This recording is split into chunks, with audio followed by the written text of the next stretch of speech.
Hi hello friends, welcome to my channel. இன்றைக்கி நம்ம சேனலில் ரொம்பவே முக்கியமான ஹெல்த் இஷ்யூஸ் வந்துட்டுருக்கு.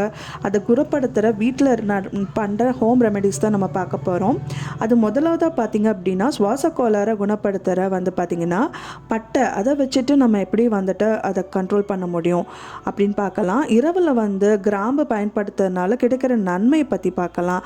மற்றும் பார்த்திங்க அப்படின்னா ஜிஞ்சர் வாட்டர் குடிக்கிறதுனால எப்படி காஃபு கோல்டை சரிப்படுத்த முடியுங்கிறது நம்ம பார்க்கலாம்.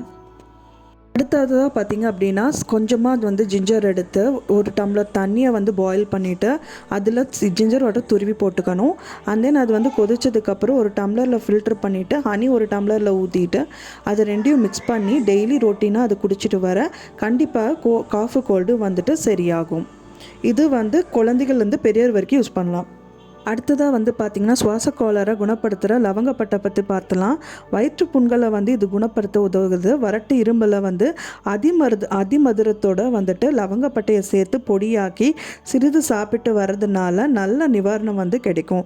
சுவாச கோளாறை குணப்படுத்தவும் இது உதவுது. மற்றும் தாய்ப்பாலை அதிகரிக்கிறதுக்கும் இது அதுக்கான தன்மையும் இதுக்கு இருக்குது. இது பார்த்திங்க அப்படின்னா, தலபாரம் இருக்கும்போது இதை நீர் விட்டு அரைச்சி 10 போட்டால் கூடி விரைவில் தலபாரம் சரியாகிறத பார்க்கலாம்.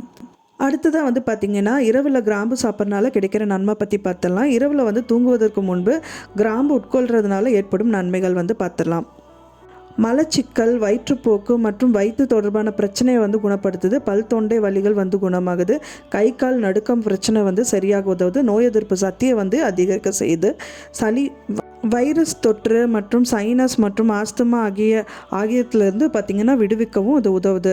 இது போன்ற பல நன்மைகளும் நம்மளுக்கு கிராம்பு மூலிமா நம்மளுக்கு கிடைக்குது. நான் சொன்ன இந்த தகவல் உங்களுக்கு கண்டிப்பாக பிடிச்சிருந்தால் மறக்காமல் லைக் பண்ணுங்கள், ஷேர் பண்ணுங்கள், சப்ஸ்கிரைப் பண்ணுங்கள். உங்களுக்கு தெரிஞ்ச ஃப்ரெண்ட்ஸுக்கும் ஷேர் பண்ணுங்கள். தேங்க்ஸ் ஃபார் வாட்சிங் மை ஃப்ரெண்ட்ஸ்.